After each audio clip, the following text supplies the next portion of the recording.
জালিয়ে যত ছোট হয় তার জালও ছোট হয়, তার মাছও ছোট হয়, তার মাছ ধরার জায়গাও আঞ্চলিক খালকুয়ো, ঠিক না?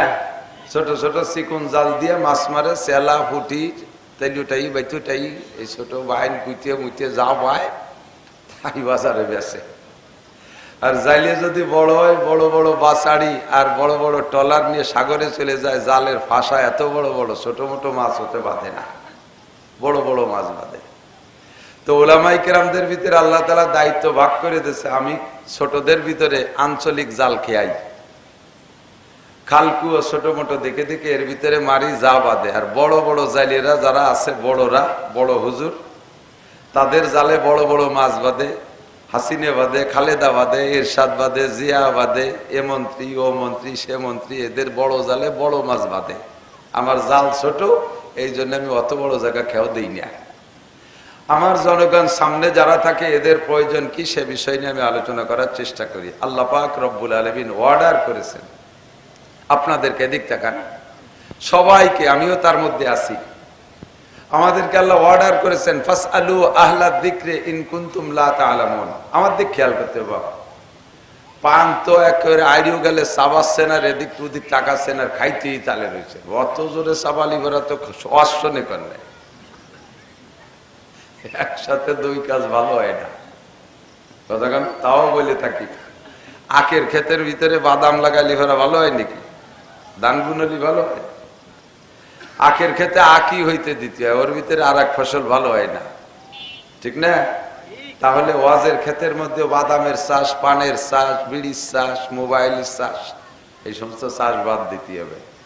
এটা আমি বলি না, আল্লাহ পাক নিজেই বলেছেন কোরআন শরীফ সব কিছুতে সাজানো, শুধু খুঁজে খুঁজে বের করে পেশ করতে পারলেই হবে। এদিকটা কেন আল্লাহ পাক বলেন ওয়াইদা কুরিআল কুরআনু ফাসতামিউ, যখন কোরআন শরীফ তেলাওয়াত করা হবে, শুধু তেলাওয়াত, খেয়াল করে না এই যুবকরা, এই কথাটা বলার জন্যই তো আমি এই কথাটা বলতেছি, আয়াতটা আনলাম। যখন কোরআন শরীফ রিডিং তেলাওয়াত করা হবে অথবা তার তরজমা তাফসীর করা হবে, পড়ে পড়ে তরজমা তাফসীর করা হবে, ফাসতামিউ, অন্তরের কান দিয়ে শোনো, অন্তরের কান দিয়ে শোনো। ভাসমান কান দিয়ে শুনলে হবে না, উড়ো কানে কানে বহু কথা আসে, কথা মনে থাকে না। যে কথাটা অন্তরের কান দিয়ে শুনবেন সেই কথাটাই মনে থাকে, ঠিক না? আর আমাদের ব্রেন তো মাশাআল্লাহ কত ভালো, অন্তরের কান দিয়ে শুনলেও মনে থাকে না। আমাদের এক বুজুর্গ, বহুত বড় আলেম, আল্লামা আনোয়ার শাহ কাশ্মীরি, ওলামায়ে কেরাম চেনে, পাবলিকরা খুব কম চেনেন। পাবলিকরা চেনে যে হুজুর ভালো ঝাঁকানাকা বয়ান করতে পারে, এলেম কালাম থাকুক আর না থাকুক, ওই হুজুর বড় হুজুর। আর ওলামায়ে কেরাম চেনে বড় আলেমকে। তো আমাদের বড় আলেমদের ভিতরে শেষকালে আইসা সবচেয়ে বড় আলেমদের তালিকায় অন্যতম আল্লামা আনোয়ার শাহ কাশ্মীরি। উনার ব্রেন কেমন ছিল? হাটে বাজারে যাইতেন, কান বন্ধ করে যাইতেন। জিজ্ঞেস করা হয় হুজুর, এই হাটে ঢুকলে, বাজারে ঢুকলে আপনি কান বন্ধ করেন, স্টেশনে ঢুকে কান বন্ধ করে রাখেন কেন? কয় যে স্বাভাবিকভাবে উড়ো যে কথা মানুষে এলোমেলো বলা বলি করে, এই কথাটা আমার কানের মধ্যে গেলে সর্বনিম্ন 40 বছর মনে থাকে। ফাও কথা, বাজারে কথা যে খালি খালি আমার মেমোরিটারে বুঝাই করবো কে, এই জন্য কান বন্ধ করে রাখে যাতে শুনতে না হয়। আর যে কথাটা আমি মনে রাখবো বলে শুনি, ওইটা আমি জীবনেও ভুলি না। বলবেন না সুবহানাল্লাহ? আর আমি আপনি মনে রাখবো বলে শুনলিও জাগাইতে ভুলে যাই, এই জায়গা কি বিল্লাহ, নাউজুবিল্লাহ। দুই ইংরেজ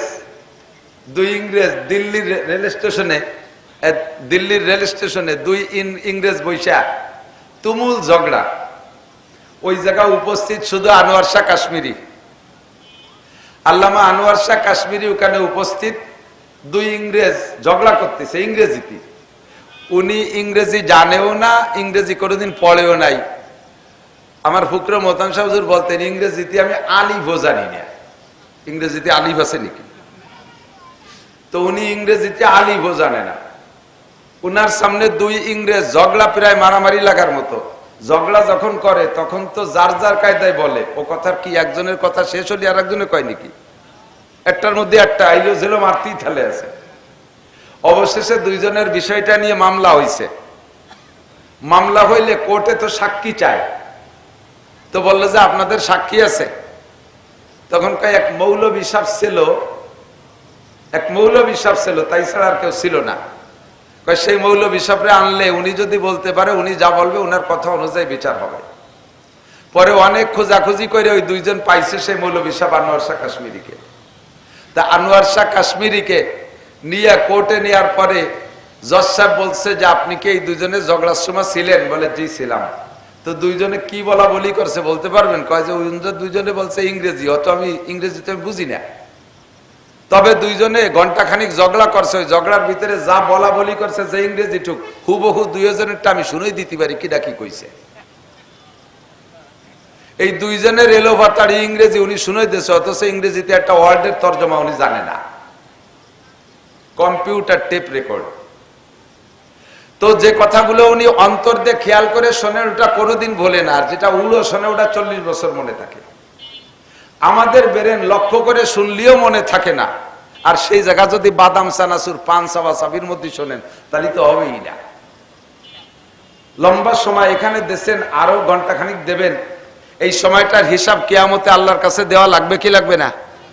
আমারও হিসাব দেওয়া লাগবে যে তোমারে এত যত্ন করিয়া প্রধান বক্তা বানাইয়া পোস্টারে কত পয়সা খরচ করে খাওয়াই দাওয়াইয়া একেবারে আইডিয়া মতন মাথাইয়া নিয়ে তোমার স্টেজে বসাইছে, তুমি বিটাকে কি দেছো? আমাকেও জিজ্ঞাসা করা হবে। আমি যদি আলাং ফালাং ফাও কথা কইয়া সময় নষ্ট করে চলে যাই, তাহলে আজকে যেমন সম্মানের সাথে উঁচু জায়গা বসাইছে, আপনারা নিচে আসেন দেখতেছেন, কিয়ামতের ময়দানে আমারও এরকম একটা উঁচু জায়গায় বসাইয়া আমার পাশার চামড়া ছিলিয়ে বেলায় দেবে বাড়াইয়া। কাজেই আমারও হিসেব নিকাশ করে সময়টা কাটাইতে হবে। আবার আমি মায়ের খেলাম বলে আপনি খুশিতে খানিক হাসিয়ে দিলেন, আপনারও ভাষার চামড়া থাকবে না, ঘন্টা খানিক বসে কি নিয়ে গেছ। এই জন্য প্রত্যেকের বাসায় ভালো করে তেল মাখায় যাবেন যাতে বাড়ি স্লিপ করে। একটু বুঝে শুনে সামনে আগাতে হবে। তো আল্লাহ পাক কি বললেন? ফাস্তামিউ, অন্তরের কান দিয়ে শোনো। আপনারা কি অন্তরের কান দিয়ে শুনতে রেডি? কথা বলেন রেডি? তাহলে সেম খেজুর গাছ আর ঠিলিয়া এরকম থাকতে হবে।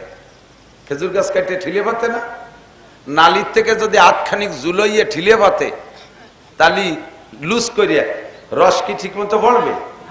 ডিল করে বাতলে বাতাসে দুল খাবে, তারপরে বাদুর সাইমসে শালিক কাকশালিকি ঠেলা ধাক্কা দেবে, রস ঠিক মতো পড়ে যাচ্ছে, কিন্তু আপনার ঠিলে বাতার অপরাধের কারণে রস ভিতরে কম গেছে, বাইরে পড়ে গেছে বেশি। বক্তা খেজুর গাছ মুখ একটা নালি, শ্রোতারা ঠিলে কলস টাইট করে পাতা থাকতে হবে, একেবারে মুখ টু মুখ, চোখ টু চোখ। তাহলে আমার মুখ থেকে যা বের হবে আপনার ঠিলের মধ্যে যাবে। এক গিলাস চুমুক দিয়েও খাতি পারবেন, জাউরেন দিয়ে খাতি পারবেন, জালালি গুড় হবে, ইত্যাদি ইত্যাদি হবে। আর যদি ডিলে করে বাতেন, ঠেলা ধাক্কার অভাব নাই, শয়তান কাকশালি ঘুরতে তালে রয়েছে, বিভিন্ন কিছু মনের মধ্যে এনে দেবে, কথা ঢুকবে না। এই 1-1.5 ঘন্টা বসা বৃথা যাবে, আপনি কিচ্ছু নিয়ে যেতে পারবেন না। আমি কিস্সা কাহিনী অনেক জানি, আলহামদুলিল্লাহ। কোরআন হাদিসে বহুত কসাস, আল্লাহ পাক নিজেই কোন কোন কিস্সা আলোচনা করে বলেন আহসানাল কসাস। ইউসুফ আলাইহিস সালামের গল্পটা বলতে যে আল্লাহ বলেন অনেক কিস্সা বলেছি, তবে কোরআন শরীফের ভিতরে সবচেয়ে মজাদার কিস্সা হলো ইউসুফ আলাইহিস সালামের কিস্সা।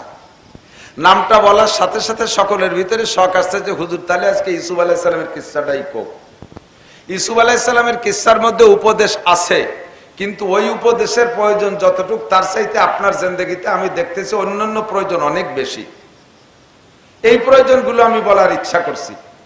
যদি আল্লাহ তাআলা বলায় তাহলে তোর প্রত্যেক এক একটা প্রয়োজন আপনার জিন্দেগির সাথে সেট করবেন, আর আপনি দেখবেন যে সত্যি প্রয়োজন কি প্রয়োজন না। এই কথাগুলো শোনার জন্য আপনাকে 1 নম্বরে অন্তরের কান দিয়ে শুনতে হবে। আর অন্তরের কান দিয়ে শুনতে হলে কি লাগবে আল্লাহ তাও বলে দিয়েছে, ওয়া আনসিতু, এবং মুখ বন্ধ রাখো নয়।